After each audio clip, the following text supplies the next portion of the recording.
अगर आपकी स्कैल्प पे ड्राई फ्लेक्स हैं जो आपके शोल्डर्स पे झड़ रहे हैं तो I have got the best solution for you, best product recommendation and best home remedies. Hello everyone, I am doctor Neha Yadav, MD dermatologist, और आज इस वीडियो में हम बात करेंगे सीबोरिक डर्मेटाइटिस या कॉमनली कॉल्ड डैंड्रफ के बारे में। तो सबसे पहले इस वीडियो को बात करते हैं कि हमने किन सेक्शंस में डिवाइड किया है। What is dandruff? How to treat dandruff? How long to treat dandruff? Dandruff hacks और home remedies and product recommendations for all of you. तो सबसे पहले जानते हैं डैंड्रफ के मेन कारण क्या होते हैं। सबसे पहला कारण है oily scalp. Contrary to the belief के डैंड्रफ ड्राई स्कैल्प में होता है, साइंटिफिकली डैंड्रफ ऑयली स्कैल्प की वजह से होता है। ऑयली स्कैल्प होती क्यों है? जेनेटिकली बहुत लोगों का स्कैल्प ऑयली होता है। दूसरा, प्यूबर्टी के टाइम पर हार्मोन्स के इफेक्ट की वजह से हो सकता है। तीसरा, छोटे बच्चों में मदर के हार्मोन्स की इफेक्ट की वजह से हो सकता है।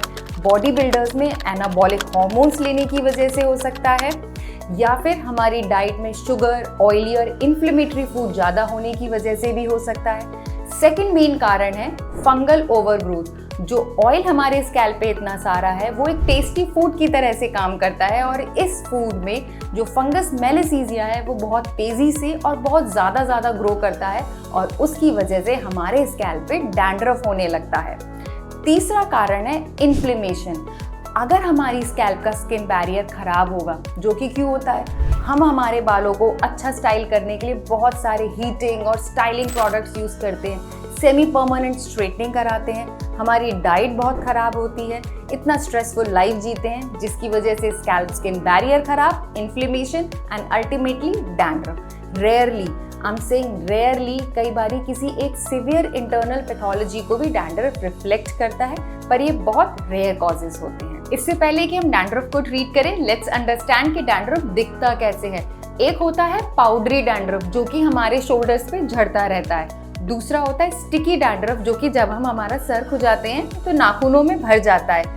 तीसरे टाइप का डैंड्रफ होता है पैच जैसा डैंड्रफ जो कि लाल सिक्के जैसे पैचेस की तरह से होता है और पूरे सर भर में भर जाता है। पर एक बात और है कि सर सिर्फ अकेला हिस्सा नहीं है जहाँ पर डैंड्रफ होता है। सर के अलावा आईब्रोज, आईलिड्स, नोज के पास वाले फोल्ड, बियर्ड, ईयर्स, यहाँ तक कि चेस्ट पर भी डैंड्रफ हो सकता है।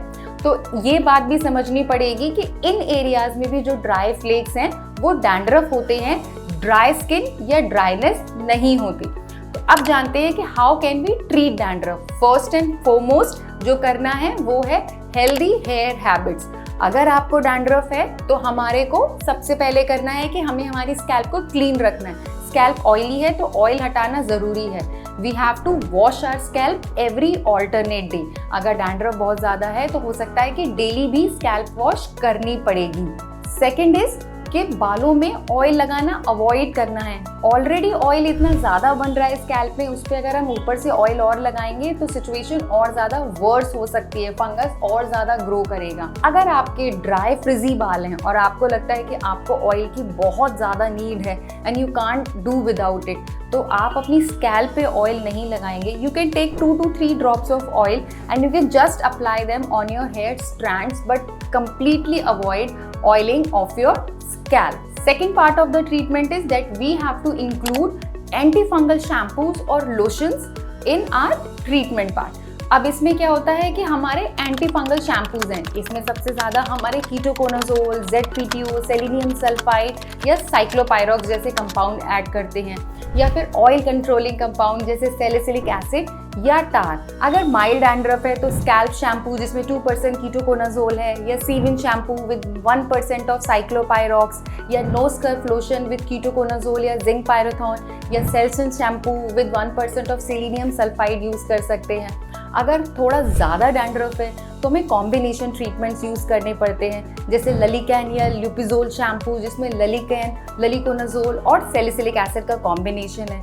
अगर बहुत ज़्यादा सीवियर कंडीशन है तो हमें कोलतार जैसे कंपाउंड्स का भी यूज़ करना पड़ता है, जैसे प्रोटार के जिसमें तार और कीटोकोनाजोल का कॉम्बिनेशन होता है। Now the third part of the treatment is कि हमें अपना स्कैल्प को वॉश कैसे करना है। हमें ये समझना होगा कि these are not regular shampoos, we just can't rinse them off right after applying.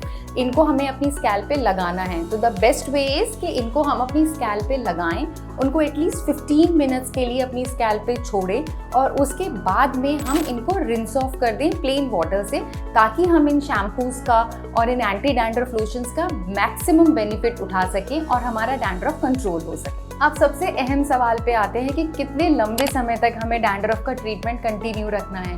जब डैंड्रफ बहुत ज़्यादा सिवियर होता है तो हम बड़े स्ट्रॉन्ग शैम्पूज़ यूज़ करते हैं। Don't worry, these shampoos are completely harmless और हम बहुत डेली शैम्पू करते हैं। इसमें भी घबराने की बात नहीं है, डेली शैम्पू करने से हेयर फॉल नहीं होता है। जब हम स्ट्रॉन्ग शैम्पूज़ और डेली शैम्पूज़ करते हैं तो धीरे धीरे हमारा डैंड्रफ कंट्रोल में आने लगता है और जब डैंड्रफ कंट्रोल में आ जाता है तो हम हमारे स्ट्रॉन्ग शैम्पू से एक माइल्ड शैम्पू पे शिफ्ट कर जाते हैं और डेली शैम्पू करने से उसकी फ्रीक्वेंसी को कम करके ऑल्टरनेट डेज या फिर हफ्ते में 2 बार जैसी फ्रीक्वेंसी पे शिफ्ट कर जाते हैं। अगर साइंटिफिकली देखें तो there is no set deadline कि हमें ये ट्रीटमेंट कब तक कंटिन्यू करना है। जैसे जैसे आपका डैंड्रफ कंट्रोल में आता रहता है वैसे वैसे हम ट्रीटमेंट को कम करते चले जाते हैं। जब डैंड्रफ पूरी तरह से कंट्रोल में आ जाए तो आप ये ट्रीटमेंट को बंद भी कर सकते हैं। But since dandruff is a lifestyle disorder, ये वापस आ सकता है। तो अगर आपको लगता है कि आपका डैंड्रफ दोबारा से इंक्रीज हो रहा है तो आप वापस से ये ट्रीटमेंट स्टार्ट कर सकते हैं। आप खुद से भी ये एंटी डैंड्रफ शैम्पूज़ को दोबारा से स्टार्ट कर सकते हैं, पर अगर स्टार्ट करने के बावजूद भी आपका ट्रीटमेंट असर नहीं कर रहा है तो आप वापस से अपने डर्मेटोलॉजिस्ट से भी कंसल्ट कर सकते हैं।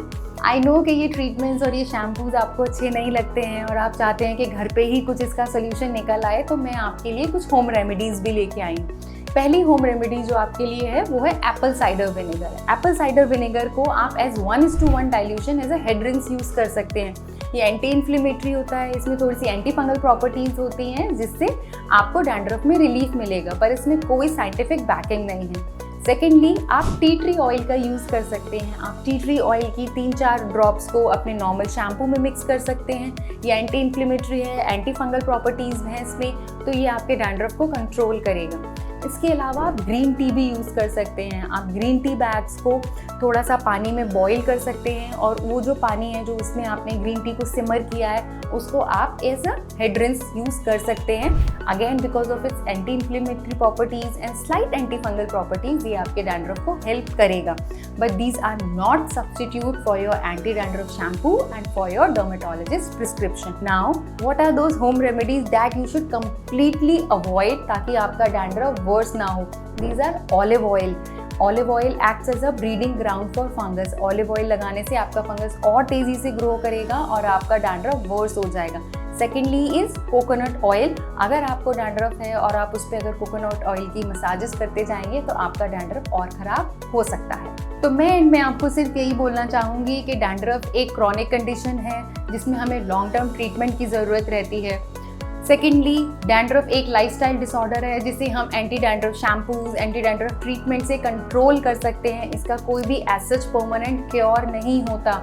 तीसरा, कई बारी डैंड्रफ किसी एक सीवियर इंटरनल पैथोलॉजी को भी रिफ्लेक्ट कर सकता है। तो अगर आपके रेगुलर ट्रीटमेंट से आपका डैंड्रफ इंप्रूव नहीं कर रहा है तो please consult a dermatologist and we need to dig deeper to find the exact root cause of it. अगर आपको ये वीडियो अच्छा लगा तो प्लीज़ लाइक दिस वीडियो। अगर आपको डैंड्रफ या हेयर लॉस या स्किन की किसी भी प्रॉब्लम से लेके कोई भी क्वेश्चन है तो please ask them in the comment section. मैं आपके सवालों का तुरंत जवाब दूंगी। Please subscribe to my channel and share this video with as many people as you can. Thank you.